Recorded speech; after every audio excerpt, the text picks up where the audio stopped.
the five hindrances are always present. And this is not something which is, normally people don't get super excited when I say that the five hindrances are always present, because we want to get to a point where we're not ego driven, where we're not in our ego, and it's one of the questions that I get the most times.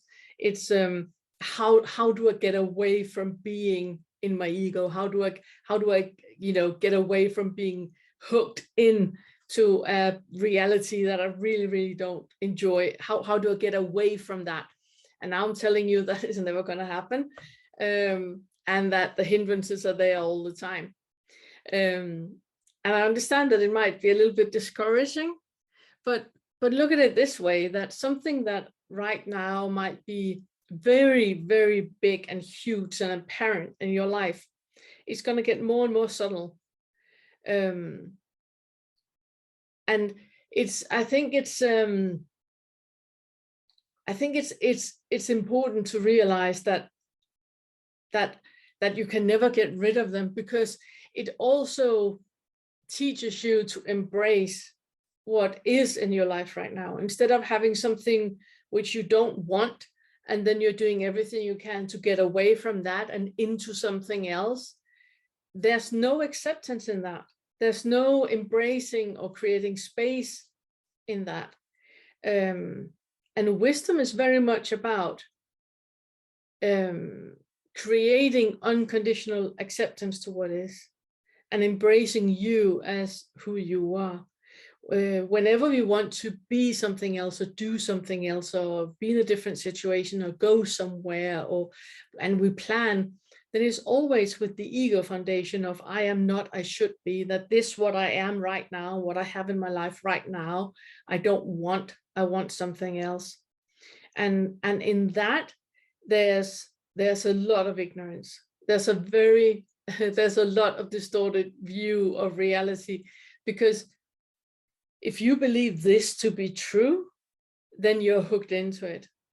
When you know that you are so much more, and your life is so much more than that, then you're beginning to open up to what reality actually is.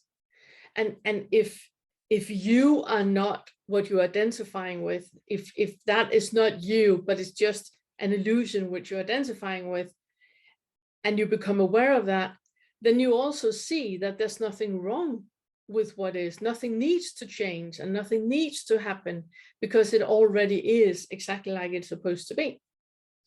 In my life, how I experience the five hindrances, it's not, sometimes obviously I experience it it's very much there, that I'm craving for something I really, really would like to happen, or something that is happening that is making me super sad or scared, or then I don't want it to happen, or not so much about the energy in it, but it's more those two, which are kind of like giving me a foundation in I am not, I should be. My life is not, it should be. So obviously I experience that sometimes, but the way that I experience it more is it's more subtle. It has kind of like dissolved into Vedana. And Vedana it's where you boil an emotion or an experience down to its component of being pleasant, unpleasant, or neutral. And you don't add on to it. So it's not pleasant because, and it's not unpleasant because, it's just the experience right now of something being pleasant or something being unpleasant. And in that, there's no identifying with it, which means that when I experience something unpleasant, it's an emotion that is happening.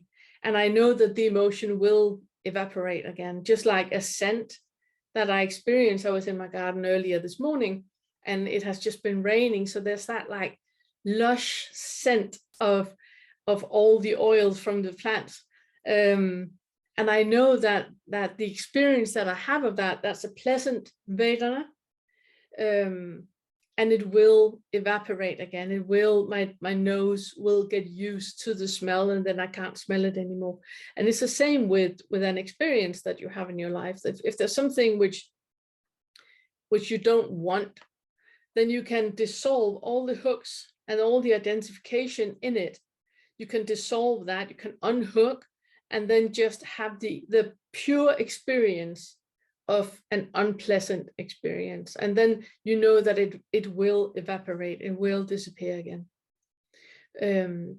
One of the things that we are recommended to do when we read the Dharma is always never to react, but just to reflect on what is going on. And that's also why, you know, the suggestion of you sleeping on it, if you have an issue and you feel that you're in a very reactive ego mode, where it's, you know, it always goes one of two ways when it's about the ego, then, you know, sleep on it.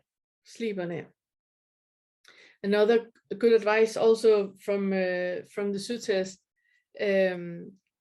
it's that whenever there's something that you know, that feeling that there's something you want to remember, something you want to recall, and you can't recall it, you can't remember it, and it's like, it's on the tip of your tongue, you can't remember it.